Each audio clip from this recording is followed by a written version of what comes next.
January 17th, 1940. Aberdeen Proving Ground, Maryland. The morning air carried the bitter cold of a mid-Atlantic winter, the kind that settles into your bones and makes metal sting when touched with bare hands. Inside Workshop Building 3, a solitary figure bent over a steel plate, his welding torch casting dancing orange light across walls lined with blueprints and failed prototypes. The acrid smell of burning metal mingled with machine oil and coffee gone cold in tin cups. This was William Hardcastle, a civilian welder whose hands had shaped boilers and bridges before the war, now tasked with something far more urgent: finding a way to keep American boys alive inside rolling steel coffins. The torch hissed and spat. Sparks cascaded like miniature fireworks onto the concrete floor, already scarred by months of similar experiments. Hardcastle had been at this for 11 hours straight, his eyes red-rimmed behind protective goggles, his hands steady despite exhaustion. On the work table before him lay a section of hull armor, angled at precisely 47 degrees, an inclination that defied every standard the Ordnance Department had published, an angle that his superiors had dismissed as geometrically unsound and a waste of scarce steel. But Hardcastle had run the numbers in his head 1,000 times, had traced the theoretical path of incoming rounds with his calloused fingers on graph paper stained with welding slag. He knew something they didn't: that sometimes the most elegant solution comes not from the textbooks, but from understanding how violence moves through space. Outside, in the frozen testing grounds, a German 75mm anti-tank gun sat captured and waiting, brought across the Atlantic after the fall of Poland, its barrel still bearing the factory markings from Krupp. Tomorrow, if Hardcastle's calculations held, that gun would fire on his angled plate. Tomorrow, theory would meet reality. Tomorrow, men who had never heard his name might live or die because of what he had welded in this cold workshop. While America still slept through the early months of a war it hadn't yet joined. To understand why Hardcastle stood alone in that workshop, why the fate of American armored doctrine rested on the obsession of one civilian welder, we must step back to understand what the Sherman tank was born from, and what it was born into. The United States entered 1940 with an army ranked 19th in the world, smaller than Portugal's, equipped with tanks that would have seemed quaint on the battlefields of 1918. The M2 medium tank, America's frontline armor in those days, featured riveted construction and armor plates mounted at perpendicular angles, designed with the engineering confidence of men who had never seen what modern anti-tank weapons could do. Maximum armor thickness, 32 millimeters.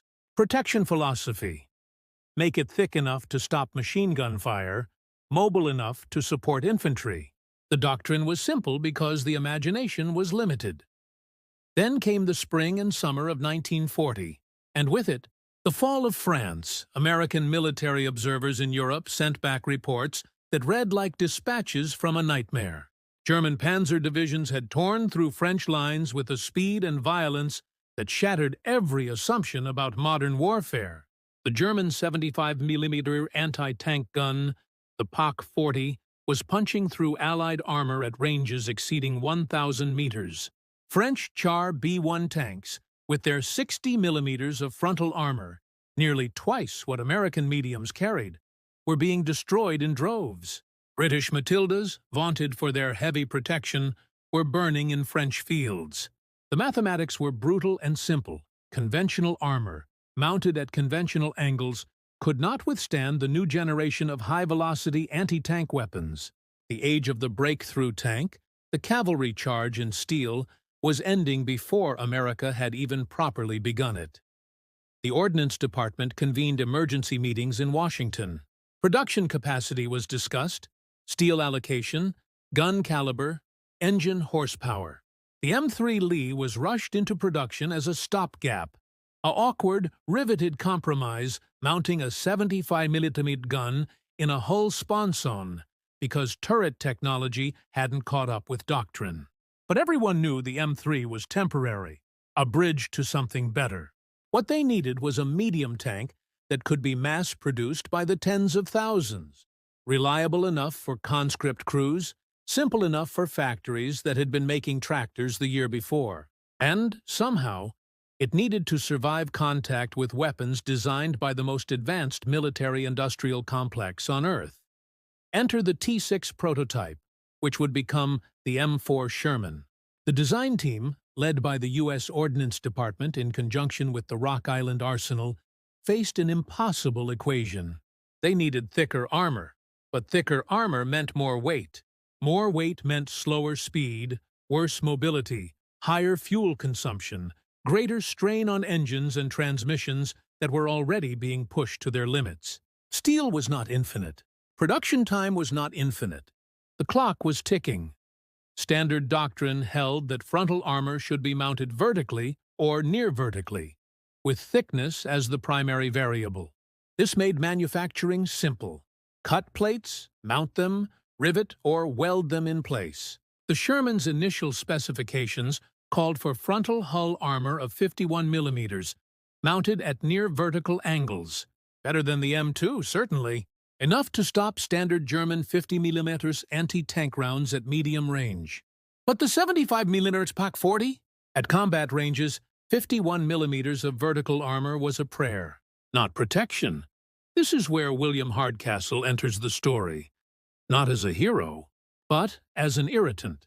Hardcastle had come to Aberdeen Proving Ground through the Civilian Technical Corps, one of thousands of machinists, engineers, and specialists pulled into military service without uniform. His background was structural steel. He'd worked on the Triborough Bridge in New York, had spent years understanding load physics, stress points, how forces distributed through angled joints. When he first saw the T6 prototype specifications, something bothered him. Not the thickness of the armor. He understood the weight constraints, but the angle, or rather, the lack of angle. He began running calculations on his own time, filling notebooks with sketches and trigonometry. The principle was simple, elegant, almost obvious once you saw it. When a projectile strikes angled armor, it must penetrate more steel to achieve breakthrough than the nominal thickness suggests.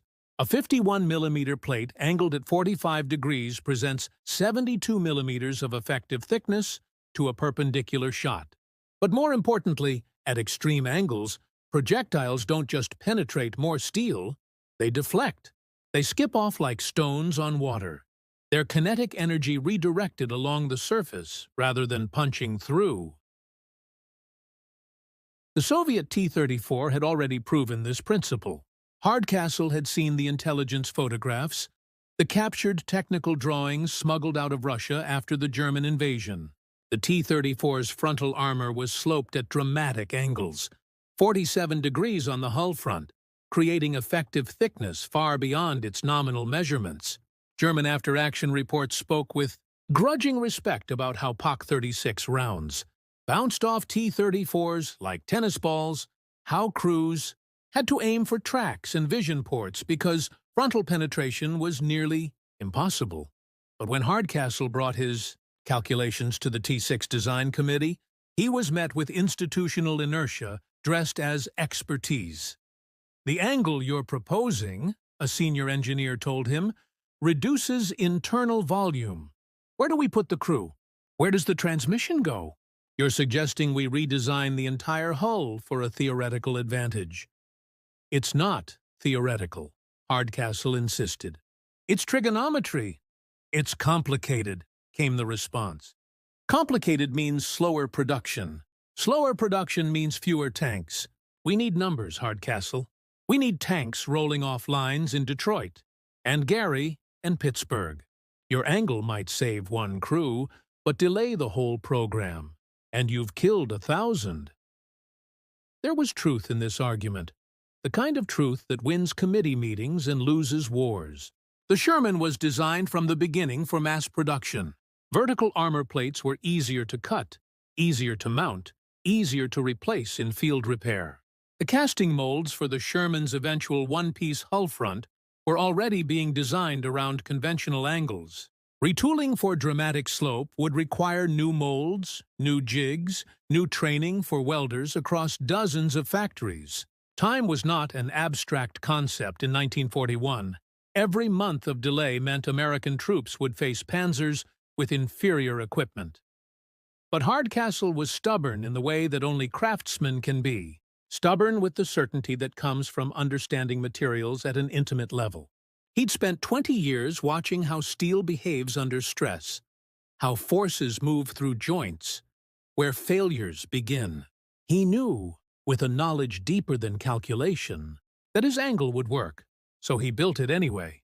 Using scrap steel and his own workshop time, Hardcastle fabricated a test section, 51 millimeters of armor plate, welded at a 47-degree angle, mounted on a frame that could take a direct hit. He didn't ask permission. He didn't file paperwork. He simply built what he knew needed to exist, driven by the kind of obsessive certainty that looks like madness until it looks like genius. January 18, 1940.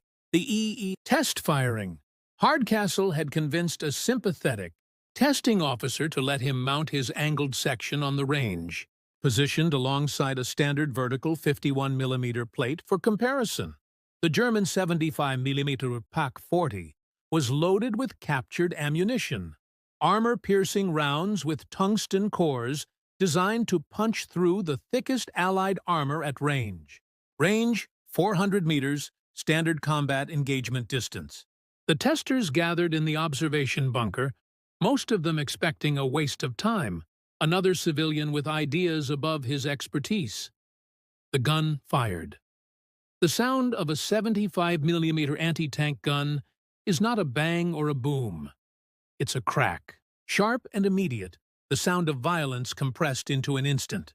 The first round struck the vertical plate at 792 meters per second, and the result was textbook perfection for German engineering. The tungsten penetrator punched through the steel with minimal deformation, creating a hole you could fit 3 fingers through. The edges peeled back like the lid of a tin can. Shrapnel and spalling would have filled the crew compartment. Anyone inside would have died. The second round struck Hardcastle's angled plate.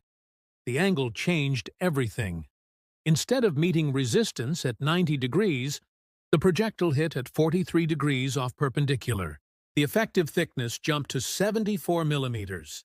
But more than thickness, the angle introduced deflection. The tungsten core, designed to penetrate through perpendicular force, met a surface that redirected its energy. The round skipped upward, its trajectory altered by the slope, the penetrator tumbling as it lost coherent force. When the smoke cleared and the observers approached, they found not a puncture, but a groove. A scar across the surface, where the shell had struck and glanced away. Its killing power dissipated into the cold Maryland air. They fired again, and again. 5 rounds total. 3 deflected cleanly.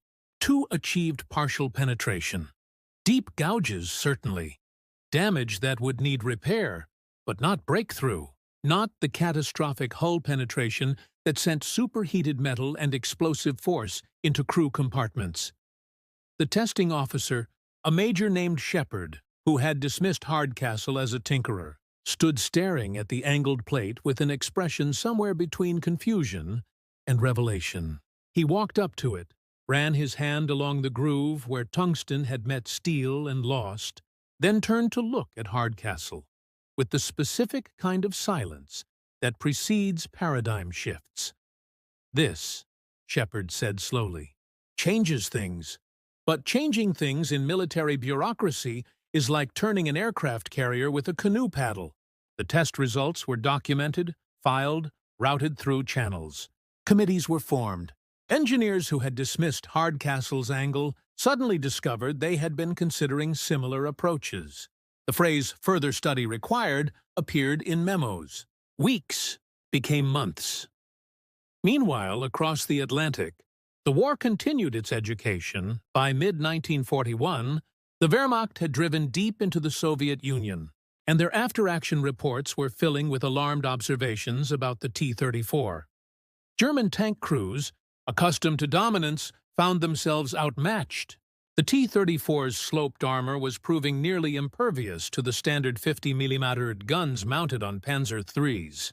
Even the 75mm guns on Panzer IVs struggled at range. German tactical doctrine had to adapt rapidly.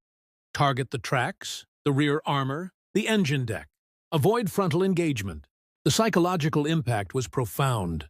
German crews, who had rolled through Poland and France with confidence, now approached each engagement with anxiety, knowing their shots might bounce while return fire could penetrate. This was the great fear haunting American tank designers, that Sherman crews would face the same psychological disadvantage, that they would go into battle knowing their armor was inadequate, that survival was luck more than engineering. Morale, that intangible factor that military theorists can never quite quantify, lives and dies on whether soldiers believe their equipment will protect them. Hardcastle's angled plate test should have been the answer, but the Sherman's frontal hull design was already too far along in production planning. The casting molds for the one-piece transmission housing, which formed the lower hull front, were built around a 56-degree angle, less dramatic than Hardcastle wanted, but a compromise born from his advocacy. The upper glacis plate, however, the large frontal plate above the transmission housing, that remained a point of contention. The initial production M4 Shermans, rolling off lines in early 1942, featured upper glacis plates at 56 degrees from vertical, matching the lower hull. Effective protection, decent against 50-meter weapons, marginal against 75mm range. Better than the M3 Lee, certainly.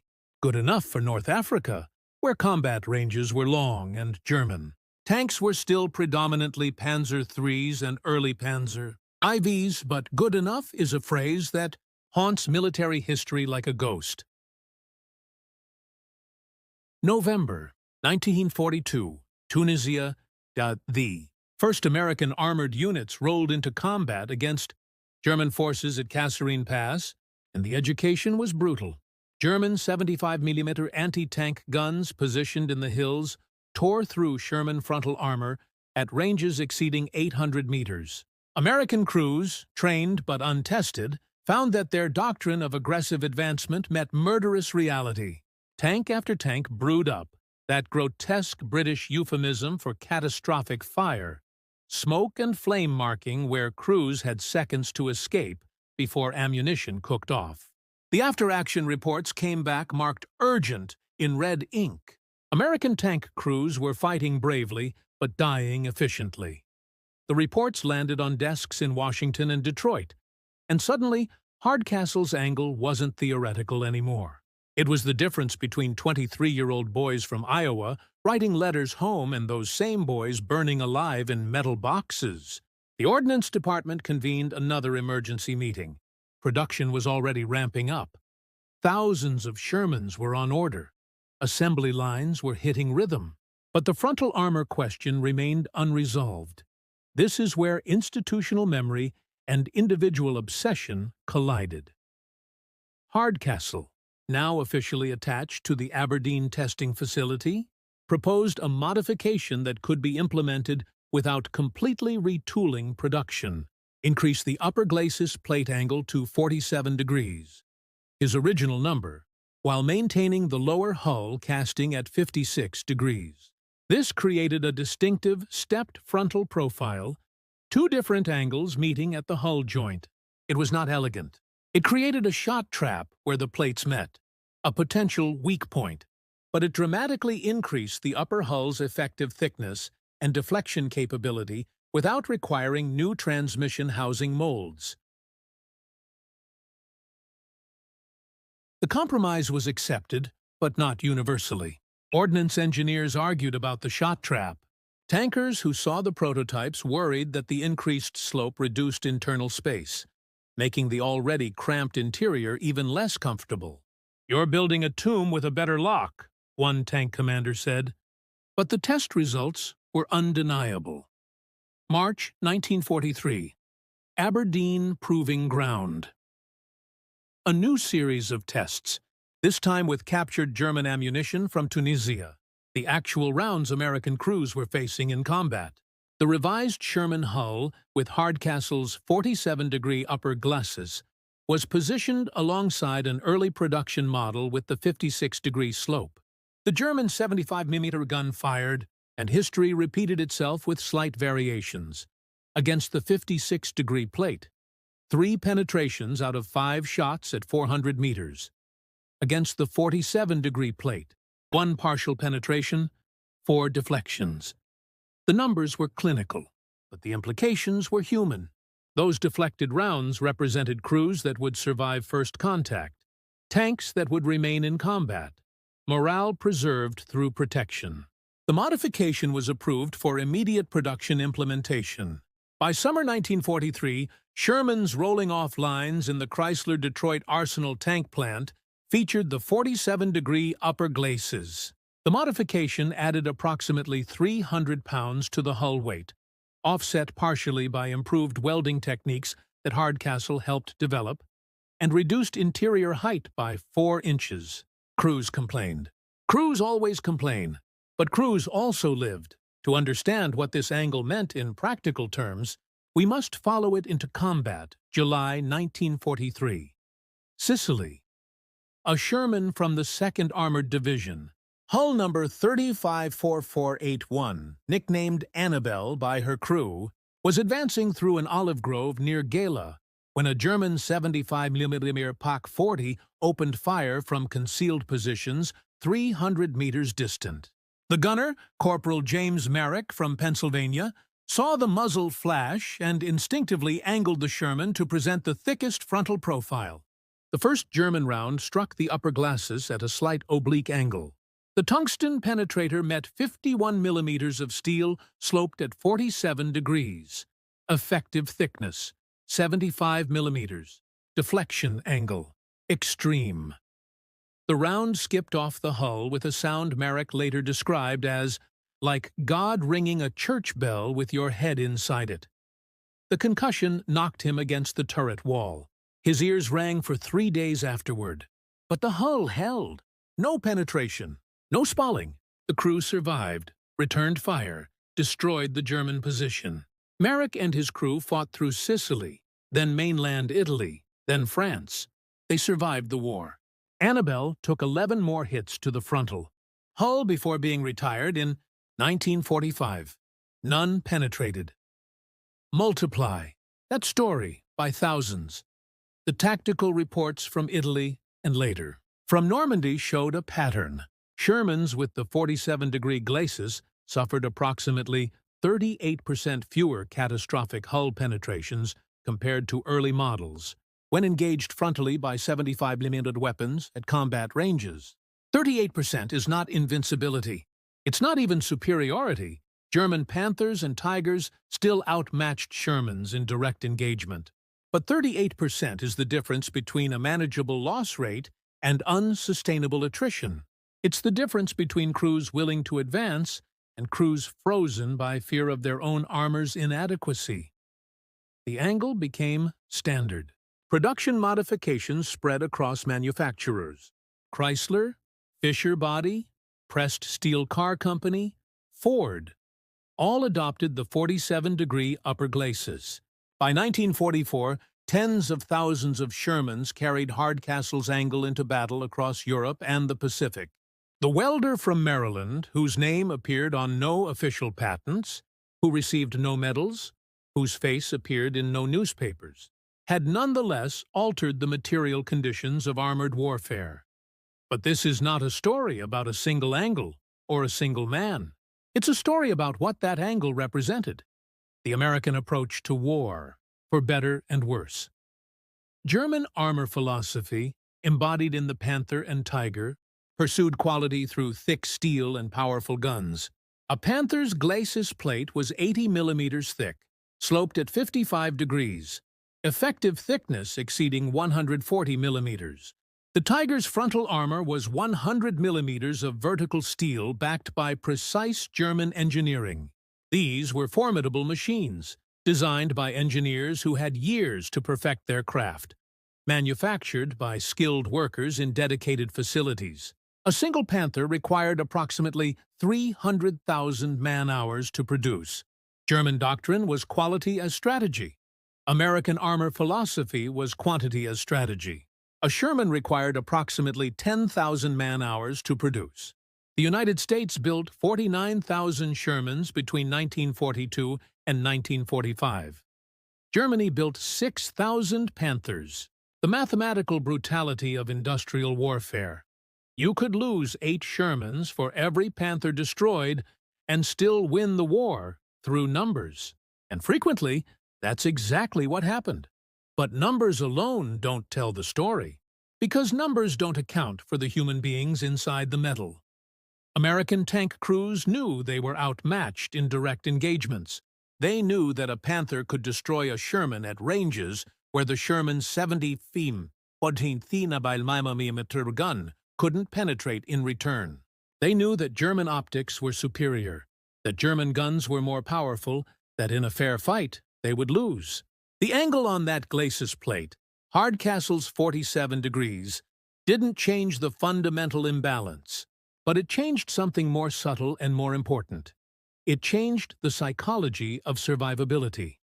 When a Sherman crew took a frontal hit and the round deflected, they learned something visceral, that their armor, while not invincible, was not paper, that sometimes the geometry would save them, that angles mattered, that positioning mattered, that they had agency in their own survival beyond luck.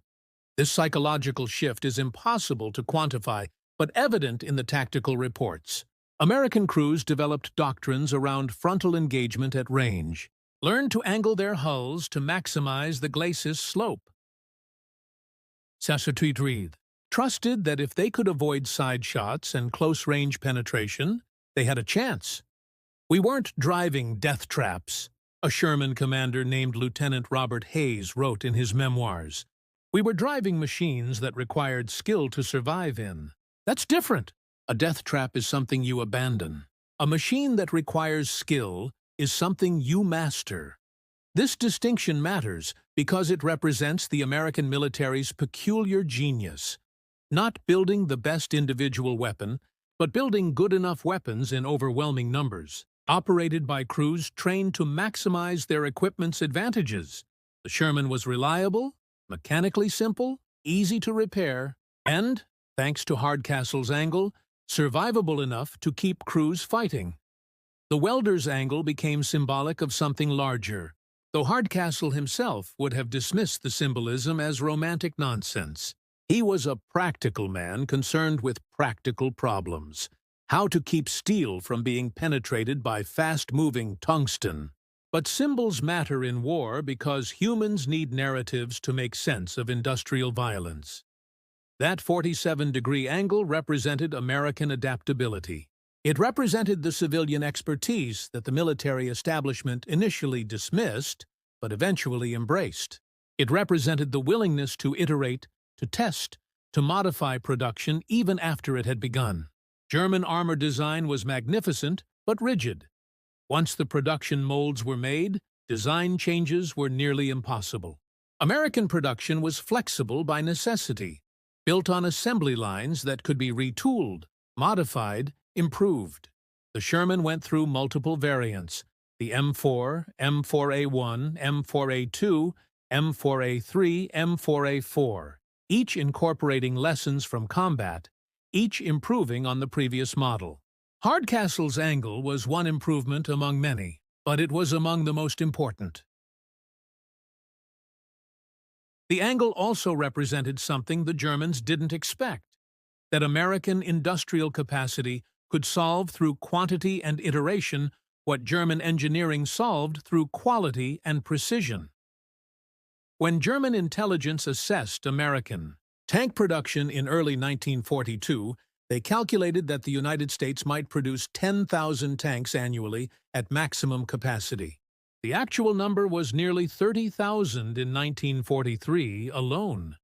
The sheer absurdity of American production, the factories that had been making automobiles now stamping out tanks with automotive production techniques, overwhelmed German strategic planning.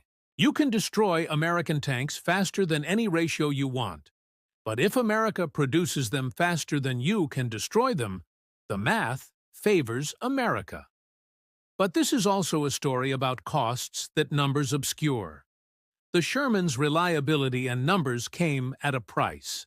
American crews knew that in a direct engagement with late-war German armor, they were at a disadvantage. The phrase 5 Shermans for 1 Tiger became dark humor among tankers, gallows wit that masked real fear. Yes, the 47-degree angle improved survival rates. Yes, American industrial capacity could replace losses. But replace losses is a bureaucratic phrase that means young men died inside burning steel, that crews bailed out with clothing aflame, that injuries from non-penetrating hits, concussions, broken bones from being slammed against hull interiors, disabled thousands. The angle saved lives, but it did not save all lives. It could not. No single modification could bridge the gap between the Sherman's fundamental design as a 1940-era medium tank and the German response in the form of Panthers, Tigers, and the ever-improving anti-tank weapons. By 1944, German infantry squads carried Panzerfaust rockets, shaped charges that could penetrate any armor at close range, making tank operations in urban terrain a nightmare. The angle mattered most at medium to long range, against kinetic penetrators. It did nothing against shaped charges, against mines, against the 100 other ways a tank could be disabled or destroyed. June 6, 1944. Normandy. Shermans rolled off landing craft into the chaos of D-Day, carrying Hardcastle's angle into the largest amphibious invasion in history. The bocage country of Normandy, small fields divided by centuries-old hedgerows, narrow roads flanked by earthen banks, proved to be terrain that negated many of the Sherman's advantages. Combat ranges collapsed to 50 meters or less. German anti-tank teams with Panzerfausts could approach within throwing distance. The angled glacis still deflected long-range fire. But in the close quarters, nightmare of hedgerow fighting, survival was more about tactics and luck than geometry. Yet even there, the angle mattered in unexpected ways. A Sherman from the 3rd Armored Division, commanded by Sergeant William Preston, was advancing through a gap in a hedgerow when a German 75mm PaK-40 fired from concealed positions 60 meters away, point-blank range for anti-tank work. The round struck the upper glacis at an extreme oblique angle, as Preston had instinctively turned the hull. At that range, most armor should have failed. The round penetrated partially, gouging deep into the plate, but not breaking through into the crew compartment. The Sherman was disabled, transmission damaged by the concussion, unable to move. But the crew survived, evacuated, and lived to fight again. Partial successes like that don't make for glorious narratives, but they're what war consists of. Moments, where engineering and luck and training combine to shift outcomes from catastrophic to merely bad. Preston's crew walked away. The Sherman was recovered, repaired at a field depot, and back in action within 3 weeks. Multiply that unglamorous survival across thousands of engagements, and the strategic impact becomes clear. By the time American armored divisions reached Germany in 1945, the Sherman was facing its most advanced opposition.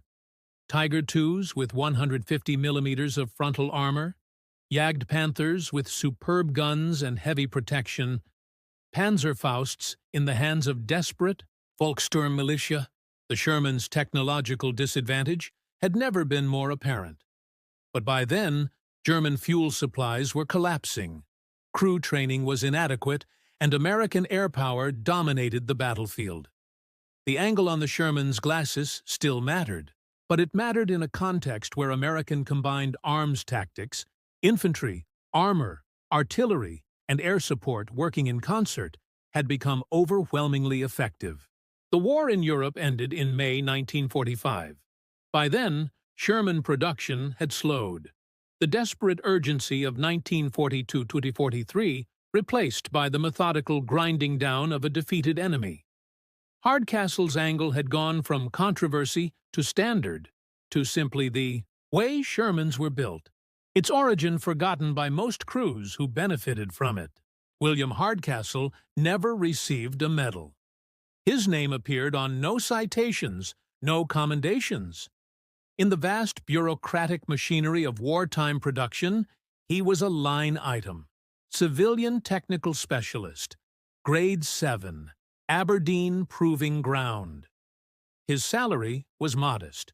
His workshop was never featured in War Department publicity photographs. When journalists came to write about American tank production, they photographed the assembly lines in Detroit, the vast factories where Shermans emerged in an endless stream. They didn't photograph the testing grounds in Maryland, the small workshops where obsessive men bent metal until it did what they needed it to do. After the war, Hardcastle returned to civilian work. He helped design structural components for early highway overpasses, worked on bridge reinforcement projects, consulted on building construction. He never spoke publicly about his role in Sherman development.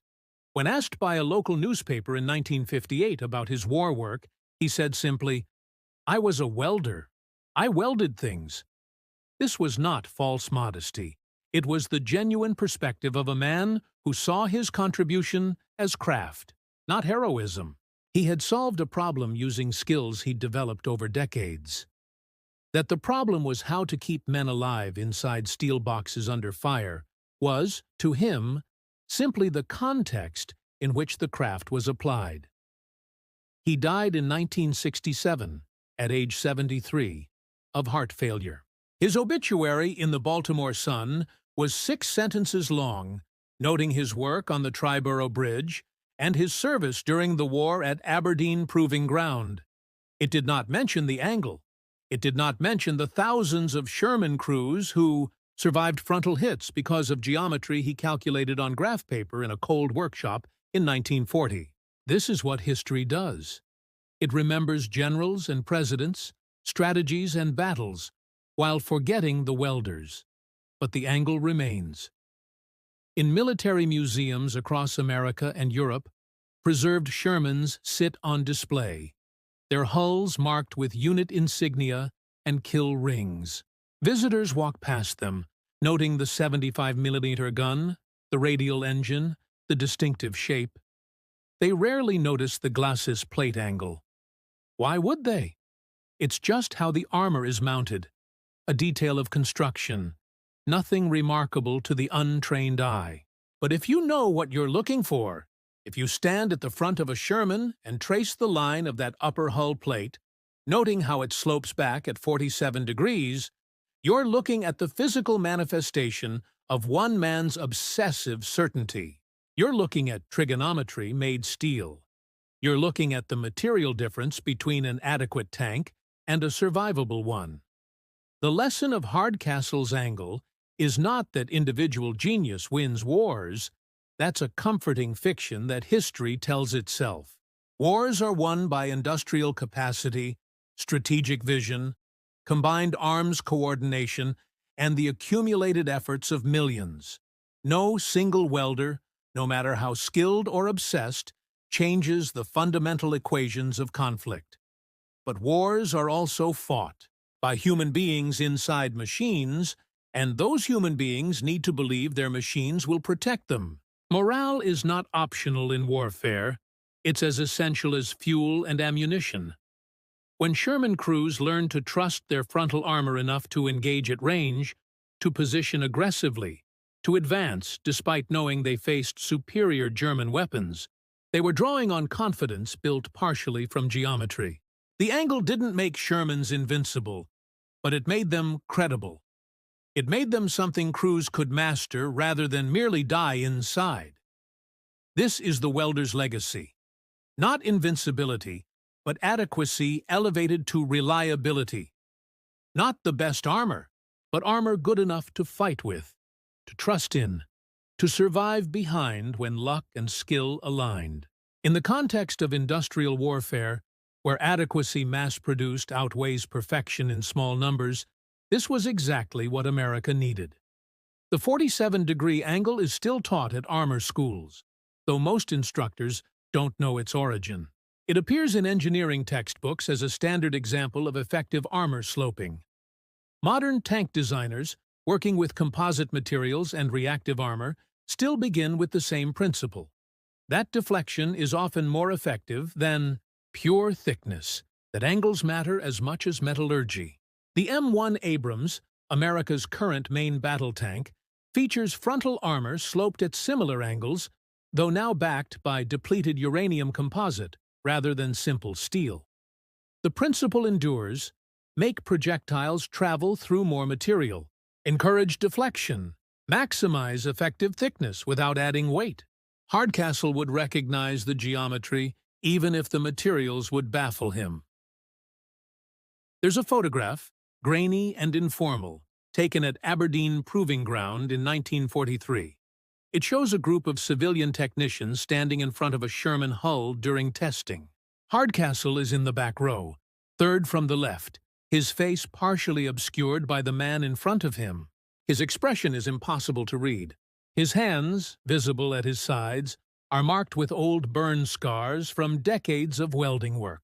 He's wearing work clothes, not the suit and tie formality that military photographers usually insisted on. He looks like what he was, a tradesman, photographed at his place of work, surrounded by other tradesmen, all of them engaged in the unglamorous business of making things that needed to exist. This photograph sits now in the National Archives, in a box labeled Aberdeen Testing Facility Personnel, 1943-1944, filed among thousands of similar images. It's digitized but rarely viewed, one data point among millions in the vast archival memory of American military history. If you knew what you were looking for, if you understood what that man in the back row had contributed, you might pause over this image longer than the others. But most researchers scroll past, looking for more obvious subjects: generals, politicians, combat actions. History is full of these invisible pivots, moments where everything changes because someone solved a problem that most people didn't know existed. The welder who calculated an angle, the metallurgist who improved steel composition, the logistics officer who redesigned supply chains, the mechanic who simplified engine maintenance. War is violence, yes, but it's also engineering problems dressed in uniforms.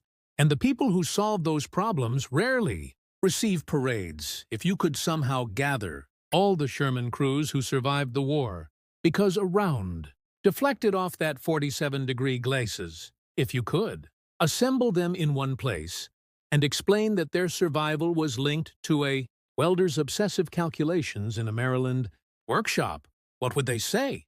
What does anyone say to the person who saved their life without knowing them, without intending heroism, simply by doing their work with enough skill and stubbornness to overcome institutional inertia? Perhaps, thank you, perhaps we never knew. Perhaps we owe you a debt that can't be repaid because the debt is life itself, which can't be given back, only lived forward. But Hardcastle didn't do it for gratitude. He did it because he knew the angle would work, because the mathematics were clear, because steel behaves in predictable ways under stress, if you understand its properties deeply enough. He did it because when you spend your life learning a craft, that craft becomes a way of seeing the world, and sometimes that vision reveals solutions that others miss. This is the unglamorous truth of technological warfare. It's decided as much in workshops and proving grounds as on battlefields, by people whose names we don't remember solving problems we didn't know existed. The tank commander who called down artillery with perfect timing gets remembered. The welder who made the armor deflect that one crucial hit does not. But both were necessary. Both changed outcomes. Both earned the gratitude that history largely forgets to give. May 8, 1945. Victory in Europe Day. Across the continent, Sherman tanks sat silent in German towns and fields, their guns quiet for the first time in months. Crews emerged from hatches, stood on hulls still warm from engines finally cooling, and breathed air that didn't smell of cordite and burning diesel. Some tanks bore scars, gouges and dents where German rounds had struck and failed to penetrate. The crews traced these marks with their fingers, running their hands over the evidence of their survival, feeling the places where steel held when it needed to hold. None of them knew about Hardcastle. None knew about the January morning in 1940 when a welder decided to fabricate an angled test plate despite being told it was impractical.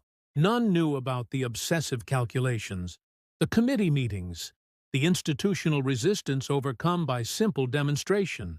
They knew only that sometimes rounds bounced, that sometimes the armor worked, that sometimes you took a hit that should have killed you and walked away with ringing ears and a story.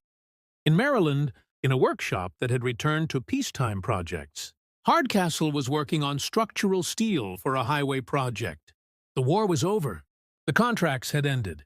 The vast machinery of military production was winding down, factories retooling for automobiles and refrigerators, the urgency draining away like water after a flood. He'd done his part. He'd solved his problem. The angle had worked. He didn't think of himself as having saved lives. That was too abstract, too far removed from the practical reality of welding and geometry. He thought of himself as having done good work, which was its own reward and its own purpose. Good work is what endures when everything else is forgotten.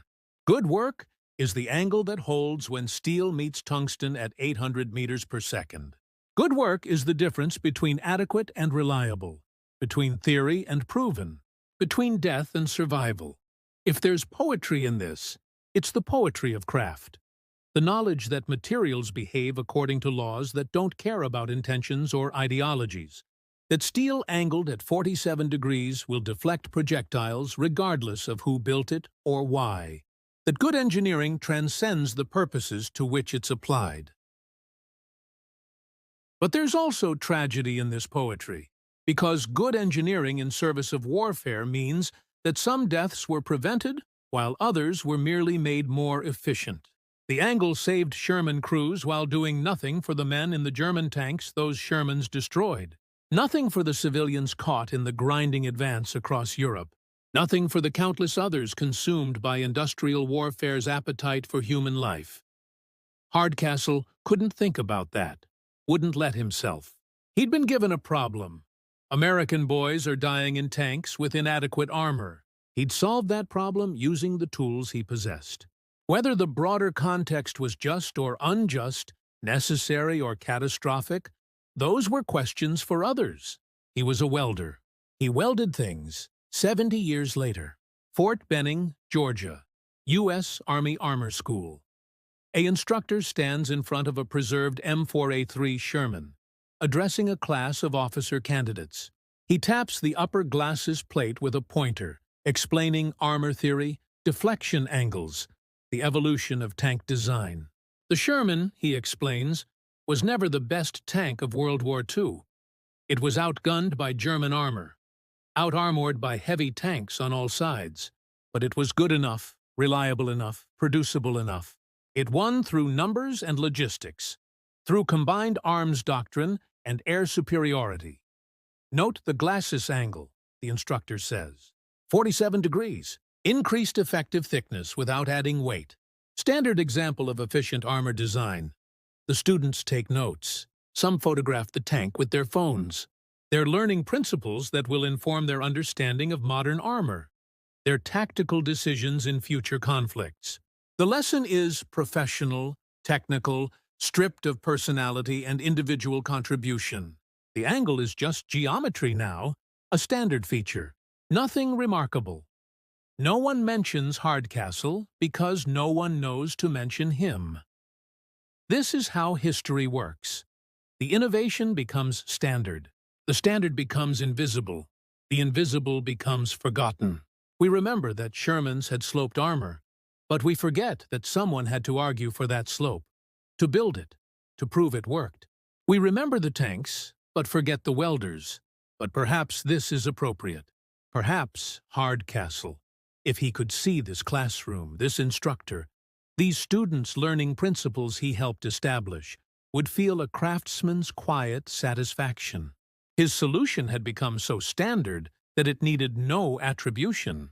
The angle was simply how things were done now, incorporated into doctrine and design, its origins irrelevant to its function. Good work becomes invisible because it becomes indispensable. The best solutions are the ones that seem, in retrospect, obvious. Of course, you slope the armor at 47 degrees. What else would you do? The genius is in seeing the obvious before it becomes obvious, in making the intuitive leap that others miss, in having the stubbornness to build your proof when committees tell you not to bother. The final accounting. How many lives did Hardcastle's angle save? The question is impossible to answer with precision, but we can estimate. Based on combat reports from 1943-1945, Shermans with the 47-degree glacis suffered approximately 38% fewer catastrophic frontal hull penetrations compared to earlier models. Roughly 23,000 Shermans with this armor configuration saw combat in Europe and the Pacific. If we estimate that each tank faced an average of 3 frontal engagements with anti-tank weapons over its service life, and that 38% fewer penetrations translates to roughly 30% of crews surviving hits that would have killed them otherwise, the mathematics become grim. Perhaps 5,000 crew members lived who would have died. Perhaps more, perhaps fewer. The numbers are abstractions built on estimates built on incomplete data. What we know with certainty is that the angle made a measurable difference, that deflection rates improved, that survival rates increased. 5,000 lives. 15,000 if you count the decades of life those men lived after the war, the families they raised, the work they did, the ripple effects of survival spreading through time. But these calculations feel obscene, reducing human existence to statistical outcomes, measuring the value of a welded joint in lives saved per degree of angle. Perhaps it's better to think of it simply. The angle worked. It did what Hardcastle believed it would do. Steel sloped at 47 degrees deflected German tungsten penetrators at combat ranges. This was predictable, measurable, repeatable. The human consequences of this physical fact are almost beside the point. The universe doesn't care about our narratives, only about whether projectiles have sufficient energy to penetrate materials at given angles. But we are humans, not equations, and we need our narratives. So here's the narrative. A welder saw a problem. He calculated a solution. He built a proof. He overcame institutional resistance. His solution was implemented. Thousands of people lived who might have died. The welder himself remains forgotten, his contribution absorbed into the vast collective effort of industrial warfare. This is not tragedy. It's simply how progress works. Individual insights becoming collective knowledge, specific innovations becoming general practice. Hardcastle solved his problem, and in doing so, contributed one small but crucial element to the larger solution of how to fight a mechanized war against a technologically sophisticated enemy. The poetry, if there is poetry, lies in the fact that craft endures longer than fame, that good work outlasts recognition, that somewhere in the world right now, armor designers are drawing angles that echo calculations made in a Maryland workshop 80 years ago by a man whose name they've never heard. The angle remains. On battlefields turned museums, on memorial grounds across Europe and the Pacific, Sherman tanks sit on display with their glacis plates angled at 47 degrees. Rain runs down those angled surfaces, following the same deflective path that tungsten penetrators once followed. Rust accumulates in the corners where welds meet, the slow erosion of peace undoing what war could not destroy. Children climb on these tanks during school field trips, posing for photographs, playing games, not knowing what the angles mean. This is the final victory. That tanks become playground equipment. That armor angles become geometry lessons. that the machinery of violence transforms into monuments of memory. The angle that once meant survival now means nothing more than shape. Metal positioned in space according to principles most observers don't understand and don't need to. But for those who know what to look for, who understand the story of how that angle came to be, there's something profound in those 47 degrees. They represent the human capacity to solve problems through craft, to overcome institutional inertia through demonstration, to make small changes that cascade into large effects. They represent what happens when expertise meets obsession, when someone cares enough about doing something right that they'll build their proof in their own time with their own materials. They represent, perhaps most fundamentally, the weird democracy of expertise that a welder from a bridge crew could contribute as meaningfully to American armor doctrine as any general or theorist, that good ideas can come from anywhere if the system is flexible enough to recognize them, that hierarchies matter less than results when those results can be measured by rounds deflected and lives saved. This is the American military tradition at its best. Pragmatic, adaptable, willing to take good ideas from any source, oriented toward results rather than prestige. It's also the American military tradition at its worst, requiring proof before acceptance, dismissing civilian expertise until forced to acknowledge it, initially resistant to changes that complicate production. Hardcastle's angle embodies both tendencies, the initial resistance and eventual adoption, the bureaucratic obstacles and ultimate flexibility. In the end, the angle is just geometry, just steel sloped at 47 degrees from vertical, creating effective thickness through trigonometry, encouraging deflection through surface orientation. Just craft, practiced well, applied to an urgent problem. But geometry, when it saves lives, becomes more than mathematics. Craft, when it alters history, transcends its components. Somewhere, in the vast archival memory of American engineering, the calculations still exist. Hardcastle's notebooks, if they survived, sit in boxes in climate-controlled storage, waiting for a historian curious enough to wonder where that specific angle came from, why it was chosen, whose hand first sketched it on graph paper. Somewhere, in museums and private collections, Sherman hulls bear the marks of deflected rounds, grooves and scars where tungsten met steel and lost, where geometry proved stronger than velocity. Somewhere, in the genetic code of families descended from Sherman crews, Hardcastle's angle persists as the unacknowledged reason for existence itself, the invisible pivot that allowed certain men to survive long enough to become fathers and grandfathers. The welder's angle, 47 degrees from vertical, the space between death and survival, measured in geometry, forged in steel, forgotten in peace. This is what endures when everything else is forgotten.